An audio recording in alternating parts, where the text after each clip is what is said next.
Hey, Nomad, checking in. So, things are looking up, man. You know, we're here still at Bay Haven, obviously, at the halfway house. So, I will probably be here for maybe a month, I'm guessing, at least. I don't really want to start working right off the rip because I want to take things slow in my life for the first time ever. And not rush myself because that's something that leads to disaster, especially with my bipolar 1. I get overwhelmed and then I start to have manic episodes. So I think this time we're going to take it really slow, take things as they come, kind of let whatever higher powers that be guide my life rather than trying to do everything on my own. I'm tired of it. I'm so tired. Today I'm tired. It's about 10 p.m. right now. I'm recording this. It'll be a brief one, probably just 10 minutes. And I just want to talk about, what is my plan for the future? What is my dream? Because I heard a quote recently in a Western show while I was at Winnebago. I was watching Grit, and I don't even know what the show was or what the movie was. But the guy's son in it, his name was Clayboy. And there was a scene in it where Clayboy was graduating from school. And they were giving the graduation commencement speech. And he was like the best student in his class. So the teacher shook his hand and then said something along the lines of, Clayboy, I want to tell you one thing. The world steps aside for a man who knows the direction he is headed. He knows where he's going. The world will step aside for him. And that quote really resonated with me. And I thought to myself, where am I going? What is my dream? What is my goal in life? I've never been able to define that until recently. 3 years ago on an acid trip, I was sitting in a jail cell and I drew a spiral on the bed in pencil, a very dark spiral. And underneath it, I wrote the words, I choose music.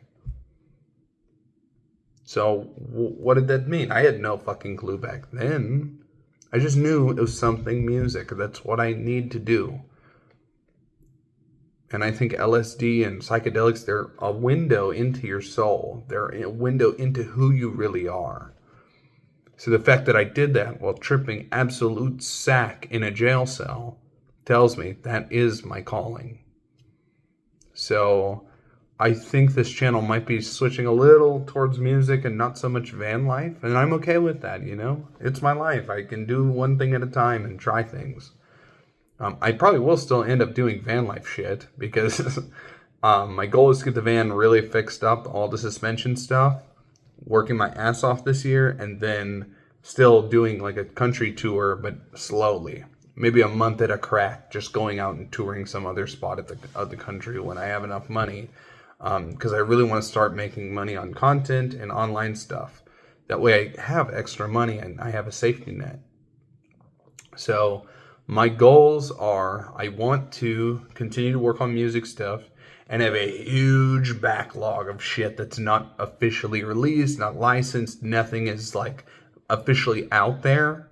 And I'll post a beat tonight on YouTube, I think, a short for a beat that I made. And you guys can start checking out my music because I'm a very talented engineer. I have a long way to go. I'm on the road to being an industry professional, but I'm very talented. I have great ears. I can hear frequencies, and even the beat I'm going to post tonight, I'm not going to work on it anymore, but the trumpet is too loud. I can hear that from the minute I bounce it. I'm like, shit. But, it's whatever, man. This stuff is going to be examples so that hopefully someday a label will see something and be like, whoa, dude, I really like your stuff. What can we make with real professional musicians playing the parts that you've found in these samples? Because I dig, bro. I use Splice, but I do not use sample packs. I use one sample and then I find another instrument that I think will fit on it. They're all over the fucking place, all different kinds of genres and blending things, because that is how I make music. So just there, I said one of the goals is to get signed. I want to be a signed artist or a producer or engineer. I think that I could be, as an executive producer, I could really, really make some people's dreams come true. And I have ears that are, I'm telling you, I'm gifted with my ears. And I'm done hiding. Like, I'm going to be confident about things that I believe are true. So that's what I want to do at the start. Now, that's to make money. That would be working and doing the thing I'm so passionate about for money. But then I want to start a music charity where I educate people about mental health through music. And also I would work with problem youth and help them pursue their dreams to be musicians. Because I think that music for me is such a healing tool. You know? It's such a thing that brings out the best in me when I am being my true artistic self. And I also love poetry. Here, I'll actually read one to you. I have him right here in my notebook. So, let's see here. This is actually my work notebook, but here's one. I am powerful. I ask questions. They are many in number. 1. Why do I exist? 2. Is there meaning to my suffering? I drown. My lungs collapse. This time it is my mother. She pulls me from the depths of my sorrow. I rise, try again. 1. How can I change my existence? 2. There must be meaning to my suffering. I drown. My lungs collapse. This time a friend saves me. I rise, try again. 1. I have control of my life, don't I? 2. There is meaning to my suffering. It is punishment, isn't it? I drown. This time my lungs hold out. I rise to the surface, a new man. I breathe the truth. My life has meaning. My suffering brought knowledge, and knowledge is power. I am powerful. So that's my poetry. That's who I really am, right? That's me speaking from the place in me that is so much better than who I am. And I'm both. I'm that guy, and I'm the guy that steals and does fucking stupid shit because he has a manic episode. I'm both. And that's okay, dude.